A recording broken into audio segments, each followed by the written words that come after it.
नमस्कार साथियों, मैं Gopal Kumar GK career point channel पर आप सभी साथियों का एक बार पुनः हार्दिक अभिनंदन एवं वंदन करता हूं। आज का जो मेरा विषय है वो है विभाज्यता का नियम। इंग्लिश में इसको डिविजिबिलिटी रूल के नाम से जाना जाता है। देखिए साथियों, आज का जो विषय है वो विभिन्न गणितीय परिकलन, चाहे वो छोटा हो या बड़ा हो, कंपटीशन के लिहाज से या एकेडमिक पढ़ाई के लिहाज से, सभी दृष्टिकोण से ये बहुत बेहद ही महत्वपूर्ण है। हर एक क्लासों में जो भी हम गणितीय परिकलन करते हैं उसमें छोटा या बड़ा गणितीय जब परिकलन करते हैं तो उसमें बहुत सारी समस्याएं ये होती है कि विभाज्यता के नियम को जाना जाए। तो आज मैं उसी विषय को लेकर आप सभी के सामने हाजिर हुआ हूँ। विभाज्यता के नियम की इस कड़ी में पहला जो नियम है वो है 2 से विभाज्यता का। कौन सी संख्या 2 से विभाजित होगी या नहीं विभाजित होगी, इसको भाग दे के देखने की बिल्कुल भी आवश्यकता नहीं है। यदि आप इस नियम को जानते रहेंगे तो आसानी से पता चल जाएगा कि कोई संख्या 2 से विभाजित हो रही है कि नहीं हो रही। तो 2 से विभाज्यता का जो सिंपल सा नियम है वो ये है कि कोई भी संख्या जो दी गई संख्या है उसका इकाई का अंक, इकाई का मतलब वंस प्लेस, इकाई का अंक पे यदि 0 है, 2 है, 4 है, 6 है, 8 है, यानी एक बार पुनः मैं दोहराता हूं कि संख्या के इकाई अंक पे यदि 0, 2, 4, 6, 8 हो तो वो संख्या निश्चित तौर पर 2 से कटेगी। यानी आपको पूरी संख्या पर ध्यान देने की बजाय सिर्फ उसके इकाई अंक पर ध्यान देना है, और इकाई अंक पे भी आपको केवल जो 2 से कटने वाली संख्या या जो 2 का मल्टीपल है वो आपको अगर मिल जाता है तो निश्चित तौर पर वो संख्या 2 से कटेगी। जैसे उदाहरण ले लेते हैं 124। तो 124 में हमको सिर्फ इसका इकाई अंक देखना है और इकाई अंक पे है 4, तो 4 निश्चित तौर पे 2 से कटेगा, यानी ये संख्या पूरी तरह से 2 से कटेगी। इसी तरह से इस इतनी बड़ी संख्या है 13,998। अब 13,998 पूरी संख्या को देखने की आवश्यकता नहीं है, सिर्फ इकाई अंक देखिए, और इकाई अंक पे है 8, और इकाई अंक पे है 8 और संख्या के इकाई अंक पे 0, 2, 4, 6, 8 यानी 8 है, तो ये निश्चित तौर पर यह संख्या पूरी तरह से 2 से कटेगी। अब आते हैं 3 से विभाज्यता का नियम। 3 से विभाज्यता का नियम ये भी बेहद सरल नियम है। अगर हम इस नियम को जानते होंगे तो हमारा काम बहुत आसान हो जाएगा। आपको जो दी गई संख्या है, यानी कोई भी संख्या दी गई है, उसके सारे अंकों को आप क्या करिए, क्रम से जोड़ लीजिए। सारे अंकों को जोड़ने के बाद जो योगफल आए उसको 3 से भाग दे के देखिए।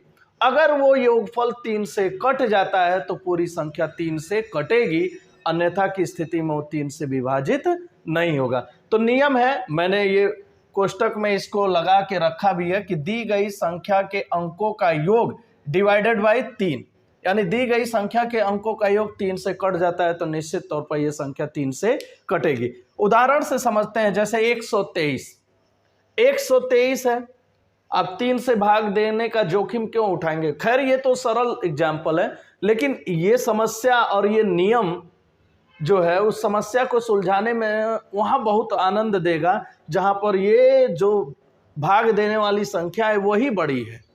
यानी 123 है, अब 123 3 अंक का, अगर 6-7 अंक का अगर कोई संख्या दे दे और पूछ ले कि 3 से कटेगा कि नहीं, तो भाग देने में बड़ा जोखिम उठाना पड़ेगा। तो ऐसी परिस्थिति में सारी संख्याओं को आप क्या करेंगे, जोड़ लेंगे। 1 + 2 + 3, अब इन सबको जोड़ेंगे तो ये हो जाएगा 2 1 3 और 3 3 6, और 6 को आप 3 से भाग दे के देखिए कट रहा है कि नहीं, पूरी तरह से कटना चाहिए। तो 3 से 6 को भाग देंगे तो ये 2 बार में कट जाएगा। इसका मतलब ये साबित होता है कि 123 पूरी की पूरी 3 से विभाजित हो जाएगी। अब ये छोटा एग्जाम्पल है, बड़े एग्जाम्पल में भी ये बेहतर रूप से कार्य करता है। तो ये नियम आपको पता रहेगा तो 3 से विभाज्यता में कोई कठिनाई नहीं होगी। अब आते हैं अगला जो है 4 से विभाज्यता का नियम, यानी कौन सी संख्या 4 से कटेगी, कौन सी संख्या 4 से नहीं कटेगी। इसके लिए एक छोटा सा नियम है कि अगर जो भी संख्या दी गई है उसका अंतिम 2 अंक, यानी इकाई और दहाई का अंक, यानी अंतिम 2 अंक यदि 4 से कटता है, या फिर अंतिम दो अंक यानी वंस और टेंस दोनों प्लेस के अंक यदि 0 हैं, तो ये संख्या पूरी तरह से क्या होगी, 4 से कटेगी। यानी अंतिम दो अंक 4 से कट रहे हों या फिर अंतिम दो अंक 0 हो, तो ये दोनों दशाएं क्या होगी, 4 से विभाज्यता नियम पर लागू होगी। उदाहरण के से समझते हैं। पहला उदाहरण है 124। अब 124 में जो अंतिम दो अंक है वो है 24, और 24 को भाग दीजिए 4 से, 4 छक्का 24, यानी 24 क्या होगा, 4 से कट जाएगा। अब 4 से कट जाएगा तो ये पूरी संख्या भी अब 4 से कट जाएगी। तो अब इसको पूरी संख्या में भाग देकर देखने की जरूरत नहीं है, सिर्फ दो अंक अंतिम देख लीजिए, बस काम खत्म। दूसरा उदाहरण देख लेते हैं 200। अब 200 में अंतिम दो अंक 0 है, तो बस हो गया। अब ये 4 से कटेगा, अब इसको भाग दे के देख लीजिएगा चेक करने के लिए, लेकिन ये नियम है तो नियम है और ये निश्चित तौर पर इस पर लागू होगा। तो अंतिम दो अंक 0 है, ये निश्चित तौर पर यह संख्या 4 से कटेगी। अब आते हैं अगला जो संख्या है वो है 5 से विभाज्यता का। 5 से विभाज्यता के नियम में एक छोटा सा नियम है, अंतिम अंक यदि 0 हो, कोई भी संख्या दी गई है, यदि उसका अंतिम अंक 0 हो या 5 हो, तो अंतिम अंक 0 या 5 हो, दोनों दशाओं में ये पूरी संख्या 5 से कटेगी। उदाहरण के लिए समझते हैं, जैसे 100 अंतिम अंक देखिए, बस अंतिम अंक हमको देखना है, अंतिम अंक 0 है ना, तो ये 5 से कटेगा, फिर भाग देने की कोई आवश्यकता है नहीं, ठीक है ना। 125 में अंतिम अंक 5 है, 5 है तो 5 है तो 5 अंतिम अंक मैं बताया हूं कि 5 चाहिए, तो अगर 5 है तो ये भी निश्चित तौर पर 5 से कटेगी। मुझे आप सभी लोग समझ रहे हैं ना। तो ये बस 5 से विभाज्यता का नियम है। अगला जो अंक है वो है 6 से विभाज्यता का। अब 6 से विभाज्यता के नियम में देखिए, कोई संख्या की तो 6 से भाग दीजिए, अन्यथा नियम जानते रहिए तो बड़ी संख्याओं को भी आसानी से समाधान निकालिए। इसमें जो 6 से विभाज्यता का नियम है वो ये है, दी गई संख्या को अगर 2 से और 3 से दोनों से विभाजित हो जाती है, यानी दी गई संख्या 2 और 3 दोनों से यदि कटती है तो वो निश्चित तौर पर 6 से कटेगी।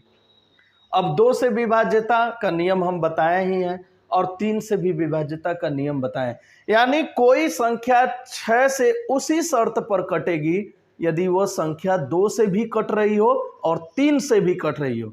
यानी 6 से विभाज्यता का अगर चेक करना है तो आपको पहले 2 से भी काट लीजिए और 3 से भी काट लीजिए, और जब दोनों से वो संख्या कट रही है तब जाके वो निश्चित तौर पर 6 से भी कटेगी। जैसे उदाहरण के लिए 120 है, 120 2 से कटेगा क्योंकि इकाई का अंक 0 है, ठीक है, तो इकाई का अंक 0 है तो ये 2 से कटेगा।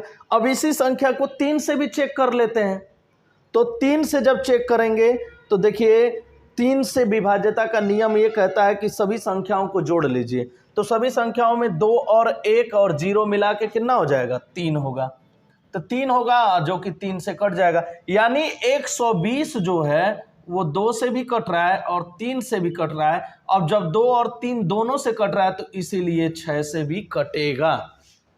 नियम यही है, यानी 2 और 3 दोनों से कट रहा है तभी वो संख्या 6 से भी कटेगी। तो ये 6 से विभाज्यता का नियम है।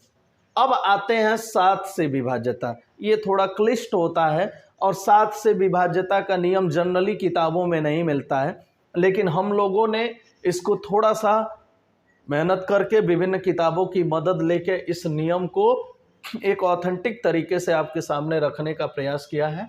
देखिए, 7 से विभाज्यता का जो नियम होता है, आपको कोई भी संख्या दी गई है, जैसे मान लेता हूं 2 अंक की संख्या है या 3 अंक की संख्या है, तो उसको तो आप भाग दे के देख लीजिए, उसमें कोई ज़्यादा मेहनत नहीं होगा। लेकिन अगर बड़ी अंक का संख्या है तो उसे 7 से भाग देने में थोड़ी सी क्लिष्टता होगी, जटिलता होगी। तो उसके लिए एक छोटा सा नियम है कि संख्या को 3-3 अंकों में बांटिए, 3-3 अंकों का एक ग्रुप बनाइए, संख्या को 3-3 अंकों के समूहों में विभाजित करें। तीन तीन अंकों के समूहों में बांट लिए। उसके बाद दाहिने तरफ से, यानी आप जिधर से कर रहे हैं कैलकुलेशन, तो दाहिने तरफ से सम और विषम स्थान छांट लीजिए। सम ग्रुप कौन है, विषम समूह कौन है, और उन सम वालों को एक साथ और विषम वालों को एक साथ जोड़ लीजिए। और इन जोड़ने के बाद सम और विषम स्थानों के जो योग आए हैं उनका अंतर निकाल लीजिए। अंतर यदि 0 आता है या फिर वो 7 से कट जाता है तो पूरी संख्या 7 से कटेगी। थोड़ा सा कठिनाई हुई होगी, मुझे आशा ही नहीं, मुझे पूरा वाकिफ हूँ मैं इन सब चीज़ों से, इसलिए मैं उदाहरण भी लाया हूँ। उदाहरण से आप इस बात को समझेंगे। देखिए ये संख्या दिया है 27126099, बहुत बड़ी संख्या है। अब इसको 7 से विभाज्यता का नियम लगाते हुए ये चेक करना है कि ये 7 से कट रहा है कि नहीं कट रहा है। तो मैंने बताया कि पहले आप क्या करिए, ग्रुप बनाइए, 3-3 का ग्रुप। 099 एक ग्रुप हो गया, 3 अंक हैं। फिर 126 एक ग्रुप हो गया, तो ये दूसरा ग्रुप हो गया। और इधर तो मान लेता हूँ जितना अंक बचा है वही तीसरा ग्रुप होगा।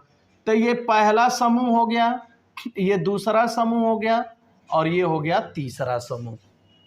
अब इसमें सम स्थान और विषम स्थान आप समझ रहे होंगे। ये देखिए, ये 1 और 3 विषम स्थान है, 1 और 3 विषम स्थान है, और 2 ही समूह जो है दूसरे नंबर का वो सम स्थान है। तो मैंने क्या बताया, पहले विषम स्थान को एक साथ जोड़िए और सम स्थान को एक साथ जोड़िए, फिर जाके दोनों को आपस में घटाइए। तो विषम में है 099 पहला ग्रुप, और तीसरे ग्रुप में है 27। अब इन दोनों को जरा जोड़ते हैं, तो वह 099 और 27 को जब जोड़ेंगे तो 9 7 16, 9 2 11 1 12, 126 आएगा। ठीक है, ये हो गया विषम स्थान का अंकों का योग, विषम स्थान के समूहों का योग। तो ये विषम वाला हो गया। अब सम वाला देख लेते हैं कितना है। तो सम वाला तो खैर एक एक ग्रुप है, तो वो 126 है। अब इन दोनों को आपस में घटाएं, तो विषम का योगफल आया 126, सम का है 126, तो इन दोनों को घटाएंगे, 126 माइनस 126 आएगा 0। देखिए, अब मैंने बताया था कि अगर अंतर 0 आए या फिर 7 से कटने लायक हो तो दोनों ही दशा में ये पूरी संख्या 7 से कटेगी। तो देखिए इन दोनों का योग का अंतर आया है 0, तो ये संख्या निश्चित तौर पर 7 से कटेगी। ठीक है, अब आते हैं 8 से विभाज्यता का नियम। 8 से विभाज्यता का नियम बहुत सरल नियम है। 8 से विभाज्यता के नियम में अंतिम 3 अंक यानी इकाई, दहाई और सैकड़ा, वंस, टेंस एंड 100, ये जो 3 अंक है यदि 8 से कट जा रहे हैं या फिर अंतिम तीनों ही अंक 0 हो, दोनों ही दशा में वो संख्या पूरी तरह से 8 से कटेगी। अब देखें, उदाहरण लेकर देखते हैं। यह है 12,488। 12,488 में अंतिम 3 अंक है 488। 488 को जरा 8 से भाग दे लेते हैं। 488 को जब 8 से भाग देंगे तो देखिए क्या होता है, 8 छक्का 48 हुआ ना, 8 छक्का 48। उसके बाद बचा 1 8, तो 8 1 कम 8, 61 बार में ये पूरी तरह से कट जाएगा। तो जब पूरी तरह से ये 3 अंक कट जा रहा है तो निश्चित तौर पर ये 12,488 भी क्या होगा, 8 से कटेगा। दूसरा उदाहरण लेते हैं 12,000। 12,000 में देखिए 3 0 है अंतिम अंक, तो कोई नो डाउट ये पूरी तरह से 8 से कटेगा। तो ये हो गया 8 से विभाज्यता का नियम। 9 से विभाज्यता का नियम देख लेते हैं। 9 से विभाज्यता का जो नियम होता है, कोई भी संख्या जो दी गई है उसके सभी अंकों का योग यदि 9 से कट जाता है तो वो संख्या पूरी तरह से 9 से विभाजित होगा। ठीक है ना, यानी संख्या के अंकों का योग यदि पूरी तरह से 9 से कट जाता है तो वो 9 से विभाजित होता हुआ माना जाएगा। उदाहरण से समझते हैं। 1386 एक संख्या सपोज दिया गया है, तो 1386 के सभी अंकों को आप जोड़िए। तो 1 प्लस 3 प्लस 8 प्लस 6, इसको जरा जोड़ते हैं। 3 1 4, 8 4 12, 12 6 18, 18 को 9 से काटते हैं, 2 बार में ये पूरी तरह से कट जाएगा। अब जब ये पूरी तरह से कट गया तो ये निश्चित तौर पर 9 से विभाजित माना जाएगा। ठीक है ना। उसके बाद है अगला अंक है 10 से विभाज्यता। 10 से विभाज्यता का जो नियम होता है बेहद सरल होता है और इसमें छोटा सा नियम काम करता है। वो है कोई भी संख्या हो, चाहे छोटा हो बड़ा हो, यदि अंतिम अंक 0 है तो वह संख्या निश्चित तौर पर क्या होगी, 10 से विभाजित मानी जाएगी। जैसे उदाहरण स्वरूप पहला उदाहरण है 120। 120 में अंतिम अंक 0 है तो ये कटेगा। अब इसमें कोई कंफ्यूजन नहीं पालना है, ठीक है ना, तो ये कटेगा। दूसरा सवाल है 990। 990 तो इसमें भी अंतिम अंक यानी इकाई का अंक क्या है, 0 है, तो ये भी संख्या निश्चित तौर पे कटेगा। इसके लिए सिर्फ एक शर्त है कि जो इकाई पर जो अंक है वो 0 होना चाहिए, तो ये 10 से विभाजित माना जाएगा। अब जो अंतिम जो आंकड़ा है, जो अंतिम विभाज्यता का नियम है वो है 11 से विभाज्यता का नियम। ठीक है, यहां तक महत्वपूर्ण होता है क्योंकि यहां तक बहुत आवश्यकता पड़ती है और बाकी उसके आगे जो होता है वो रेयर होता है और वो इन्हीं की मदद से चाहे तो आप उसको हल कर सकते हैं। तो 11 से विभाज्यता का नियम हम देख लेते हैं। 11 से विभाज्यता का नियम ये कहता है कि जो दी गई संख्या है, ठीक है ना, तो दी गई संख्या के सम तथा विषम स्थानों, यानी दी गई संख्या को पहले जो अंक हैं उसमें उसके सम स्थान और विषम स्थान पहले अलग अलग करिए, फिर संख्या के स्थानों के अंकों का योग, सम को इकट्ठा जोड़िए और विषम को एक साथ जोड़ लीजिए, यानी अंकों के योग का अंतर, फिर सम वाले को विषम से घटाइए। अब सम वाले को विषम से घटाते हैं और यदि अंतर 0 आता है, यानी जो घटाने के बाद जो उत्तर आ रहा है वो 0 आता है या 11 से वो विभाजित होता है, तो वो पूरी संख्या 11 से विभाजित मानी जाएगी। देखिए 7 और 11 में थोड़ा सा अंतर है। 7 में क्या कर रहे हैं, हम 3-3 का समूह बना रहे हैं और उसमें सम और विषम स्थान निर्धारित करके सम को इकट्ठा जोड़ के और फिर विषम को इकट्ठा जोड़ के दोनों को आपस में घटा रहे हैं और यदि वो संख्या का अंतर 0 या 7 आ रहा है तो वो संख्या से विभाजित माना जाएगा। लेकिन इसमें अंकों में ही हम निर्धारित कर रहे हैं कि कौन सम स्थान पे है और कौन विषम स्थान पे है। सम वालों को इकट्ठा जोड़ लिए, विषम वाले को इकट्ठा जोड़ लिए, आपस में घटा लिए और यदि अंतर 0 आ रहा है या फिर वो 11 से कट रहा है तो पूरी संख्या 11 से विभाजित होती हुई मानी जाएगी। थोड़ा सा उदाहरण से समझते हैं। देखिए एक उदाहरण है 4345, ठीक है ना। इसमें पहला अंक है 5, दूसरा अंक है 4, तीसरा अंक है 3 और चौथा अंक है 4। अब देखिए सम स्थान कौन से हैं, 2 और 4, और विषम स्थान कौन से हैं, 1 और 3। अब इनके अंकों को जरा जोड़ लेते हैं। तो देखिए मैं विषम जोड़ रहा हूं, तो विषम स्थान पे है 5 और 3, तो 5 और 3 मिला के हो जाएगा 8। इसी तरह से सम स्थान पर है 4 और 4, तो ये हो जाएगा 4 और 4 यानी 8, 4 प्लस 4 यानी 8। अब 8 और 8 दोनों को जरा घटाते हैं, तो दोनों को जब घटाएंगे तो यह आ जाएगा 0 और 0 आने का मतलब है कि वो संख्या 11 से विभाजित मानी जाएगी। ठीक है, तो ये हो गया 11 से विभाज्यता का नियम, यानी ये पूरी संख्या क्या होगी, 11 से कटेगी। एक दूसरा उदाहरण भी मैं आपके सामने रखा हूं, जरा इसे भी देख लेते हैं। ये है 1,87,935।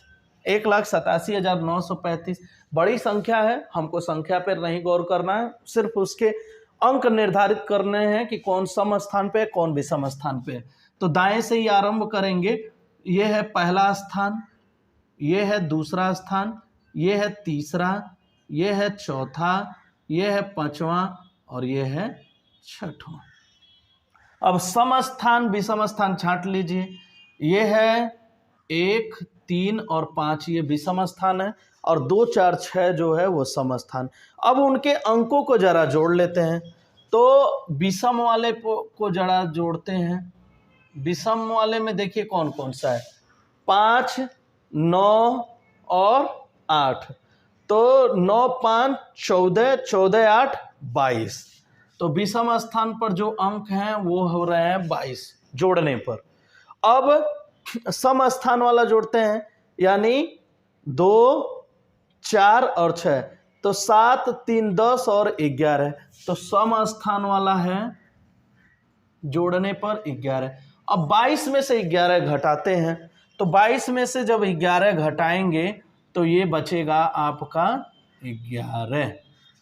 और मैंने बताया था नियम में ही कि यदि संख्या 0 आती है अंतर करने पर, अंकों का जो योग है सम स्थान और विषम स्थान का, उनका अंतर करने पर यदि 0 आता है तो भी वो संख्या 11 से कटेगी। और यदि ऐसी संख्या आती है जो 11 से विभाजित होती है तो भी वो संख्या पूरी तरह से 11 से कटेगी। तो साथियों, ये था आज का विभाज्यता का नियम। इससे जुड़े हुए जो भी कमेंट और प्रश्न होंगे कृपया आप उसको चैनल पे डाल दीजिएगा। हम लोग उसको यथासंभव उसका समाधान करने के प्रयास करेंगे। ठीक है, आशा ही नहीं पूरा उम्मीद है कि ये आपको कहीं ना कहीं किसी भी, चाहे वो अकादमिक पढ़ाई हो चाहे वो कंपटीशन है, ये जरूर गणितीय परिकलन में आपको मदद करेगा। तब तक के लिए धन्यवाद। जय हिंद।